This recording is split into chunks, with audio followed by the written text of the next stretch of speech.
માં તો થેપલા ખુલે ને, કોકના વડા ખુલે ને, કોકની ચા ખુલે ને, કોકની પાસે દહીં હોય ને, બધા મળીને જમે.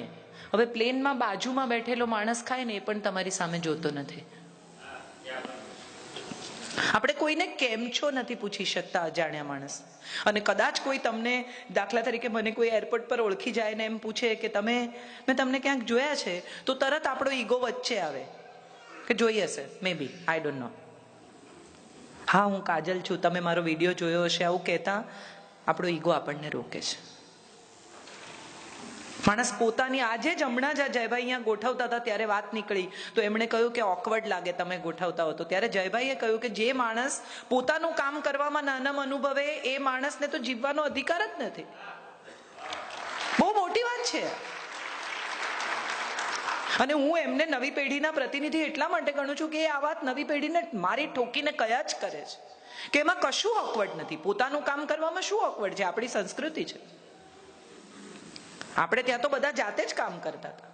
આપણે ત્યાં તો બધું જાતે જ થતું હતું. આપણે ત્યાં તો સ્ત્રીઓ જાતે જ કરતી હતી. સવાલ એ છે કે આપણે જે સંસ્કૃતિને બચાવવા નીકળ્યા છીએ, આપણે જે કરવા નીકળ્યા છીએ, એમાં ક્યાંક આપણો રસ્તો ભૂલાઈ ગયો છે. આપણે જે વારસો આપવા બેઠા છીએ એ પાસબુકનો વારસો છે. વારસો તો શ્વાસબુકનો આપવાનો છે. નથી જોઈતા છોકરાઓને આ મકાનો, દુકાનો, આ તો 2 મિનિટમાં વાપરી કાઢશે. છોકરાઓને તો સ્મૃતિ આપવાની છે કે પપ્પા સાથે બહુ મજા કરેલી, પપ્પા આવું શીખવતા, મમ્મી આવું કહેતી, મમ્મી આવું બનાવતી, મારી મા જેવી સુખડી કોઈ ન બનાવે. હમણાં જ જયભાઈનું પુસ્તક પ્રકાશિત થયું છે, મમ્મી પપ્પા. મને કોઈકે ગિફ્ટ કર્યું ને મેં વાંચ્યું આખું, એકી બેઠક, એને મને સમજાયું. કેમ? હા, તમે નહીં, મેં તો તમને હમણાં બીજા કોઈકે આપ્યું ત્યારે વાંચ્યું, એમણે આપ્યું ત્યારે નહોતું વાંચ્યું. જો, એ પણ હું સ્વીકારું છું. પણ મેં વાંચ્યું ત્યારે મને સમજાયું કે એમણે કેટલી સંવેદનાથી એમના માતા પિતાની વાત કરી છે. અને એવું ત્યારે થાય કે જ્યારે માતા પિતાએ પણ એટલી સંવેદના આપણામાં રેડી હોય. આપણે આપણા સંતાનોને સ્મૃતિ આપતા નથી, સમય આપતા નથી, સંપત્તિ આપીએ છીએ. અમને નથી મળ્યું એ બધું એને આપો, 50,000નો મોબાઈલ આપો, ₹1,00,000નો મોબાઈલ આપો. પણ એ ₹1,00,000નો મોબાઈલ ખોવાઈ જશે તો ₹1,00,000 જશે, એનાથી વધારે કનેક્શન તૂટી જશે. બેટા, તું જ્યાં હોઈશ ત્યાં હું તારા સુધી નહીં પહોંચી શકું, હું અકળાઈ જઈશ. એ અગત્યનું છે. ₹1,00,000નો મોબાઈલ તમે એને આપો કે ના આપો, એનાથી જિંદગીમાં ફેર જ નથી પડતો. એ આંખ નીચે ને એને એના પિતાનો હસતો ચહેરો દેખાય, એ હું માનું છું વારસો છે. એ મંદિર જાય કે ન જાય એનાથી તમારો ધર્મ નહીં સચવાય. પણ જો ઘરે કોઈ ભૂખ્યો માણસ આવ્યો હોય બહારગામથી અને તમારો દીકરો આગ્રહ કરીને એને જમાડી દે ને, તો એમ માનજો કે તમારો ધર્મ સચવાઈ ગયો. એ જમવા બેઠો હોય, ઘરમાં 4 જ રોટલી હોય અને મહેમાન અચાનક જોડાઈને એમ કે ના ના, મને તો ભૂખ જ નથી, 2 તમે લઈ લો, આપણે પછી કંઈ બીજું ખાશું, અને સેવના ડબ્બા ખોલે ને, તો માનજો કે તમારો ધર્મ સચવાઈ ગયો. આ શીખવજો. મંદિર જશે કે નહીં જાય, દીવો કરે કે નહીં કરે, શ્લોક બોલશે કે નહીં બોલે, એનાથી કદાચ કોઈ સંસ્કૃતિને કોઈ ફેર નહીં પડે. પણ જો માણસ બનવાનો વારસો આપી જઈશું ને આપણા સંતાનોને, તો હું માનું છું આ ધરતી પર બહુ શાંતિ, બહુ અમન, બહુ સ્નેહ સચવાઈ રહેશે. શક્ય છે એની પાસે એકાદ મકાન ઓછું હશે, શક્ય છે એની પાસે થોડું બેંક બેલેન્સ ઓછું હશે, પણ એ તો એ મેળવી લેશે. પણ જો એની પાસે હૃદયમાં સંવેદના નહીં હોય, લોકો માટે ઉષ્મા નહીં હોય, એની પાસે મિત્રો નહીં હોય, એના જીવન સાથીને પ્રેમ નહીં કરી શકે, જો એના સંતાનોને વાલ નહીં કરી શકે, તો કેટલો એકલો પડી જશે એનો વિચાર કરજો.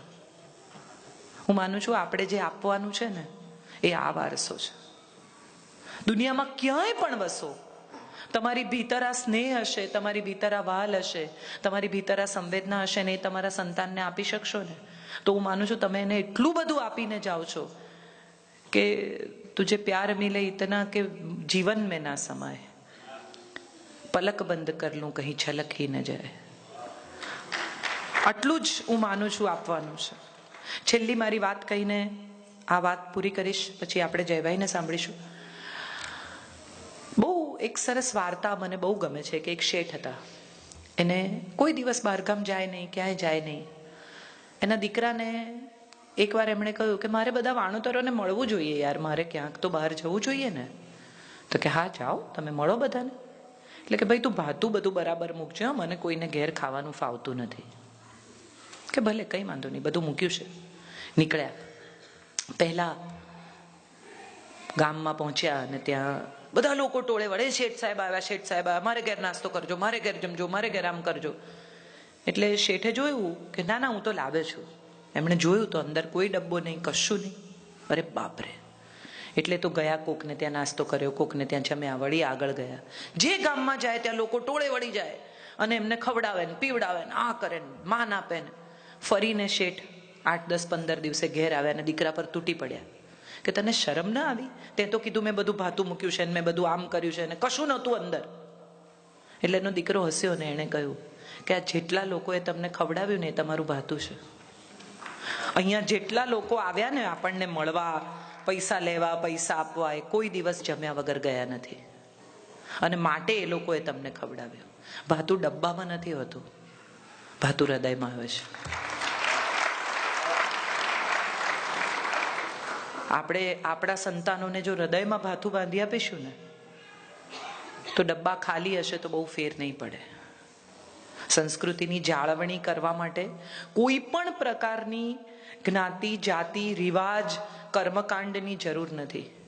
આપણી મુખ્ય સંસ્કૃતિ વૈશ્વ માનવની છે. આપણી મુખ્ય સંસ્કૃતિ વ્યક્તિત્વની છે. આપણી મુખ્ય સંસ્કૃતિ પ્રેમની છે. આપણી મુખ્ય સંસ્કૃતિ સ્નેહની છે, સન્માનની છે. અને એટલું જો જાળવી શકીએ ને તો વિશ્વમાં તમે જ્યાં વસતા હશો ત્યાં તમે ગુજરાતી જ છો, તમે ભારતીય જ છો અને તમે સૌથી ઉત્તમ જ છો. આનાથી બેટર જગતમાં કોઈ જાતિ જન્મી નથી ને જન્મવાની નથી. બહુ જ આભારી છું ચંદ્રકાંતભાઈની, દિનેશભાઈની, આપ સૌની કે આટલા પ્રેમથી અમને સાંભળ્યા, આટલા વાલથી આટલા ગુજરાતીઓ આટલા ટ્રાફિકમાં આજના દિવસે અહીં સુધી પહોંચ્યા. અને આટલો બધો સ્નેહ જ્યારે પરદેશમાં મળે ને ત્યારે હંમેશા એમ થાય કે ખરેખર આપણે બધા આપણો એક ટુકડો, આપણી એક વ્યક્તિત્વનો ભાગ, આપણી ભાષાની એક છાપ ક્યાંક ને ક્યાંક પહોંચાડતા રહ્યા છીએ. અમારું કામ કર્યાનો સંતોષ થાય છે અમને. આવી રીતે અમેરિકામાં, ઇંગ્લેન્ડમાં, હમણાં લિસ્બનમાં એટલા બધા ગુજરાતીઓ, ત્યારે એમ થાય કે અમે પહોંચી રહ્યા છીએ એ વાતનો સંતોષ છે. માણસ બોલતો હોય અને સામેના લોકો ઊંઘતા હોય અથવા કોઈ ન હોય ને હું અહીંયા એકલી બોલતી હોઉં તો ડૉક્ટરને બોલાવવું પડે કે આ બેનનું ગયું એમ. એને બદલે ખીચોખીચ ભરેલો હોલ હોય, બધી આંખો તમને જોતી હોય ને આંખોમાંથી સ્નેહ વરસતો હોય ને તો અમને પણ નકશીક ભીંજાવાનું ગમે. બહુ જ આભારી છીએ તમારા. અત્યંત સ્નેહ, આદર, પ્રેમથી આપ સૌની આભારી છું. આપ સૌમાં રહેલા કૃષ્ણને, ગુજરાતીને, ભારતીયને પ્રણામ કરું છું.